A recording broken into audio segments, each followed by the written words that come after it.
নমস্কার, আমি অধ্যাপক অয়ন ব্যানার্জি। আজকে যে বিষয়টা নিয়ে আমরা আলোচনা করতে চলেছি সেটা হচ্ছে বিভিন্ন সরকারি ব্যাংকস ভারতে যেগুলো রয়েছে, PSU banks, public sector banks, সেই ব্যাংকসগুলোর শেয়ারগুলি সম্পর্কে আলোচনা করতে চলেছি। তো মজাদার বিষয় হচ্ছে পাবলিক সেক্টর ব্যাংকসের শেয়ার বলতে একটা জিনিস মনে পড়লো যে এখনও ভারতীয়রা, বিশেষ করে বাঙালিরা, অনেকেই শেয়ার মার্কেট সম্পর্কে ভয় পান, সেখানে ইনভেস্ট করতে ভয় পান। তো একদিন কলেজে কলিগসদের সঙ্গে কথা হচ্ছিল, তো যারা সিনিয়র অনেকে কলিগস রয়েছেন তারা বলছিলেন এই শেয়ার মার্কেট, স্টক মার্কেট খুব টেনশনের জায়গা, টাকা দিলে ডুবে যাবে কি না, কী হবে না হবে কোনো সিওরিটি নেই। তখন আমি তাদেরকে জিজ্ঞাসা করলাম যে আচ্ছা, আপনারা যে টাকা কোথায় রাখেন?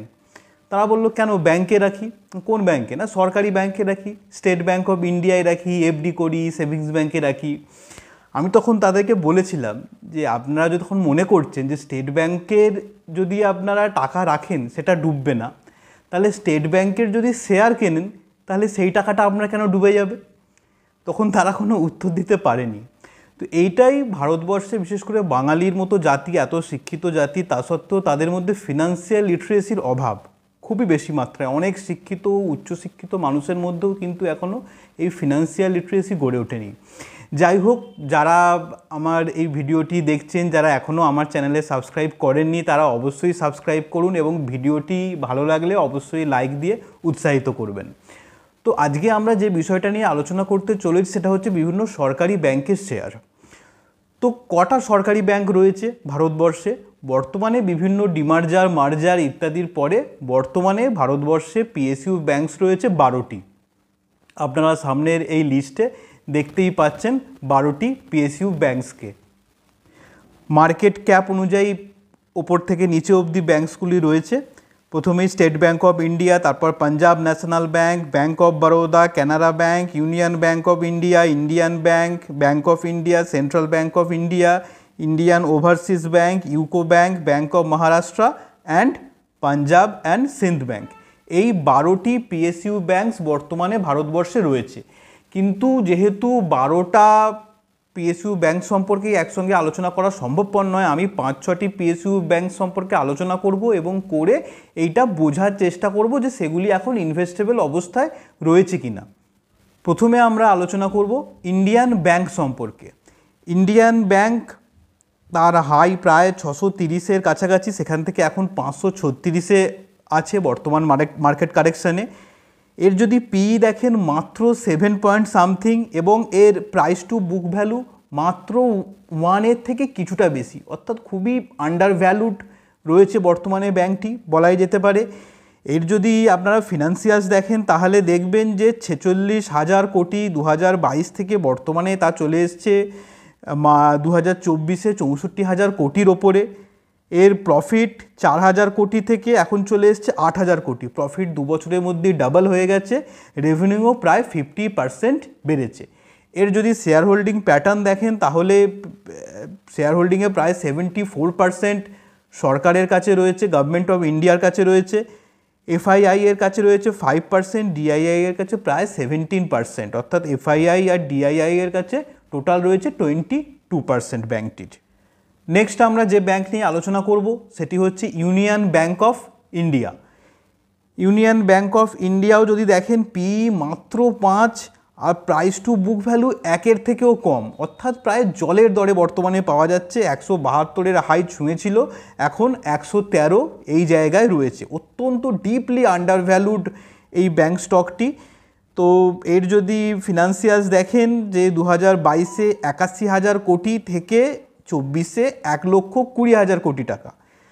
প্রফিট সেখানে 5,200 কোটি থেকে চলে এসছে প্রায় 14,000 কোটি। রেভিনিউ মোটামুটি বেড়েছে কিন্তু প্রফিট অত্যন্ত ভালোভাবে বেড়েছে, ডাবলের থেকেও অনেক বেশি হয়েছে মাত্র 2টো ফিনান্সিয়াল ইয়ার্সে। এর যদি শেয়ার হোল্ডিং প্যাটার্ন দেখেন, প্রমোটার হোল্ডিং প্রায় 75%-এর কাছাকাছি, এফআইআই প্রায় 7%, ডিআইআই প্রায় 11%, দুজনের কাছে প্রায় 17-18% রয়েছে এই স্টকটি। নেক্সট আমরা যে স্টক সম্পর্কে আলোচনা করব সেটি হচ্ছে bank of Baroda. Bank of Baroda একটি বড় পিএসইউ ব্যাংক, তার অল টাইম হাই প্রায় 300, এখন চলে এসছে 241-এ। এর পি মাত্র 6-এর কিছু বেশি এবং এর প্রাইস টু বুক ভ্যালু 1-এর থেকেও কম, অর্থাৎ অত্যন্ত সস্তায় পাওয়া যাচ্ছে, অত্যন্ত আন্ডার ভ্যালুড বর্তমানে এই ব্যাংকের স্টকটি।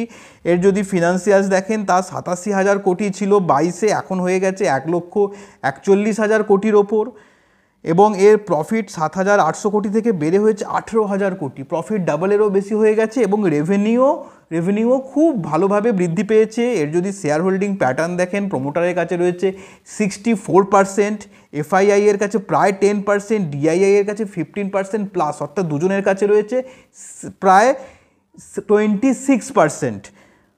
নেক্সট আমরা যে ব্যাংক সম্পর্কে আলোচনা করব সেটা হচ্ছে ক্যানারা ব্যাংক। ক্যানারা ব্যাংক, তার পি হচ্ছে 5-এর কিছু বেশি, এরও প্রাইস টু বুক ভ্যালু 1-এর থেকে কম, অত্যন্ত আন্ডার ভ্যালুড একটা স্টক। অল টাইম হাই 128, এখন 100-র নিচে ট্রেড করছে। এর ফিনান্সিয়ালস যদি দেখেন 94,000 কোটি থেকে 1,40,000 কোটিতে এসছে, আর প্রফিট একই সঙ্গে 6,000 কোটি থেকে 15,000 কোটি পেরিয়ে গেছে, অর্থাৎ ডাবলেরও বেশি প্রফিট হয়েছে, রেভিনিউও ভালোভাবে বৃদ্ধি পেয়েছে। আমরা দেখবেন যত কটা পিএসইউ ব্যাংকস আলোচনা করলাম প্রত্যেকটাতেই কিন্তু রেভিনিউ তো বৃদ্ধি পেয়েছে, কিন্তু প্রফিটেবিলিটি বৃদ্ধির হারটা আরও ঈর্ষাজনক, খুব ভালোভাবে প্রফিটেবিলিটি, প্রায় সব ব্যাংকেরই প্রফিট 2 বছরে ডাবলেরও বেশি হয়ে গেছে। এর যদি প্রোমোটার হোল্ডিং দেখেন প্রায় 63%, এফআইআই আর ডিআইআই এর কাছে মিলিতভাবে প্রায় 22% রয়েছে ব্যাংকটির স্টক। নেক্সট আমরা যে ব্যাংক সম্পর্কে আলোচনা করব সেটি হচ্ছে পাঞ্জাব ন্যাশনাল ব্যাংক, রিটেলার্সদের খুব প্রিয় একটা স্টক পিএনবি বা পাঞ্জাব ন্যাশনাল ব্যাংক। তারও যদি দেখেন অল টাইম হাই 142 ছিল, এখন সেটা 100-র নিচে ট্রেড করছে। এর সেক্টর, এর পি 7+, এর যদি প্রাইস টু বুক ভ্যালু দেখেন 1-এর নিচে, অত্যন্ত আন্ডার ভ্যালুড স্টক। এর ফিনান্সিয়াল 88,000 কোটি 22 থেকে 24 চলে এসছে 1,22,000 কোটি, সেখানে প্রফিট 3,800 কোটি 2022 থেকে 2024-এ 9,000 কোটির ওপর চলে এসছে। এটা বললাম অন্যান্য পিএসইউ ব্যাংকের মতো এটা তো রেভিনিউ তো ভালোভাবে বেড়েইছে, প্রফিটও অত্যন্ত ভালোভাবে ডাবলেরও ওপর হয়ে গেছে 2 বছরের মধ্যে। প্রোমোটার হোল্ডিং 70%-এর ওপর, এফআইআই আর ডিআইআই মিলিতভাবে প্রায় 20% হোল্ড করছে এই ব্যাংকটিতে। নেক্সট আমরা যে ব্যাংকটি আলোচনা করব সবথেকে বড় public sector bank, state bank of India. SBI এর অল টাইম হাই 912, এখন চলে এসছে 800-র কাছাকাছি। এর P 10+, price to book value 1.55, অর্থাৎ পিএসইউ ব্যাংকসগুলির মধ্যে একমাত্র একেই আমরা দেখছি যে কটা আমরা আলোচনা করলাম তার মধ্যে এরই একমাত্র পি রেশিও 10-এর ওপর, এবং এর প্রাইস টু বুক ভ্যালু 1.5-এর কাছাকাছি। যেটা বাকি যত কটা পিএসইউ ব্যাংকস আলোচনা করলাম, এই নিয়ে 6টা বোধহয় পিএসইউ ব্যাংকস আলোচনা করছি, তার মধ্যে এইটাই বাকিগুলোর তুলনায় কিছুটা এক্সপেন্সিভ, কিন্তু অ্যাকচুয়ালি এক্সপেন্সিভ নয়, এটাও একদম ঠিকঠাক ভ্যালুয়েশনে রয়েছে। এর যদি আমরা ফিনান্সিয়ালস দেখি তাহলে দেখব 4,06,000 কোটি 2022 থেকে 2024-এ হয়েছে প্রায় 6 লক্ষ কোটি। রেভিনিউ এখানে 35,000 কোটি থেকে 24-এ হয়ে গেছে 67,000 কোটি, অর্থাৎ রেভিনিউ এবং প্রফিট দুটোই নিয়মিতভাবে বৃদ্ধি পেয়েছে লাস্ট দুটো ফিনান্সিয়াল ইয়ারে। এবার যদি আমরা এর প্রোমোটার হোল্ডিং দেখি প্রায় 57% প্লাস, এফআইআই এর কাছে প্রায় 11% রয়েছে, ডিআইআই এর কাছে 22% প্লাস, অর্থাৎ এফআইআই এবং ডিআইআই মিলিয়ে এই ব্যাংকটিতে 31 থেকে 32% শেয়ার এখনও হোল্ড করছে।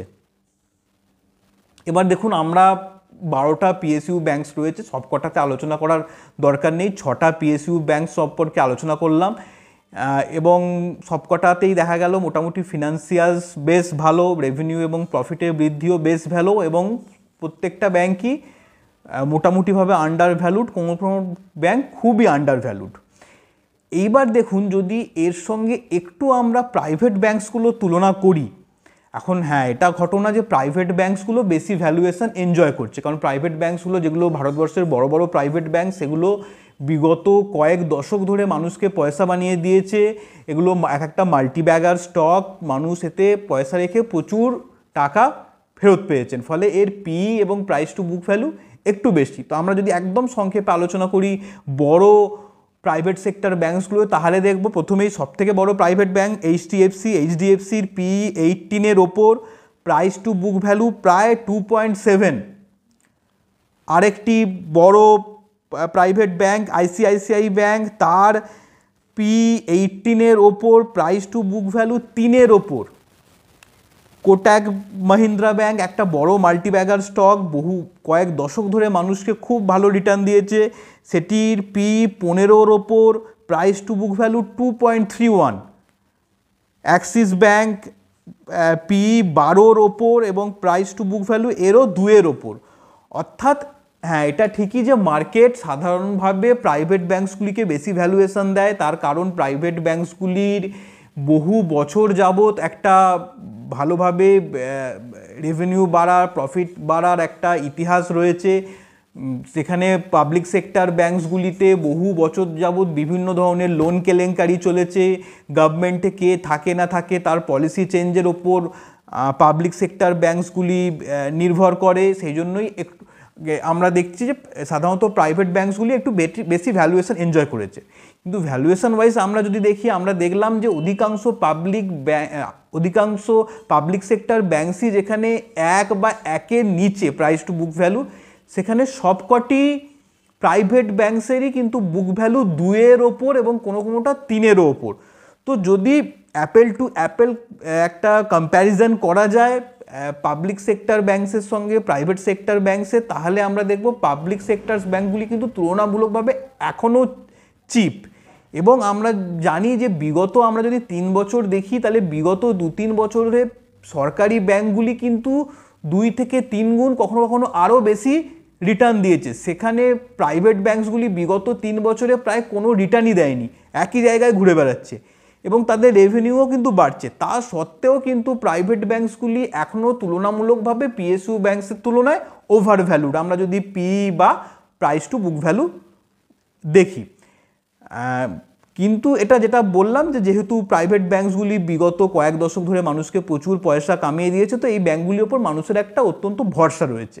কিন্তু আমার অ্যাজ অ্যান ইনভেস্টার ব্যক্তিগতভাবে মনে হচ্ছে বিগত 2-3 বছরে যেমন পাবলিক সেক্টর ব্যাঙ্কসগুলি খুব ভালো একটা রান আপ দিয়েছে, হয়তো মার্কেট যখন আবার ভালো হবে, মার্কেটের সমস্যাগুলো যেগুলো রয়েছে সেগুলো যখন আবার ঠিকঠাক হয়ে যাবে, তখনও আবার যে রান আপ হবে, তখনও হয়তো পাবলিক সেক্টর ব্যাঙ্কসগুলি ভালো রান আপ দেবে, বেটার রান আপ দেবে প্রাইভেট ব্যাঙ্কসগুলোর তুলনায়, কারণ এগুলোর ভ্যালুয়েশন কমফর্ট এখনও অনেক বেশি রয়েছে।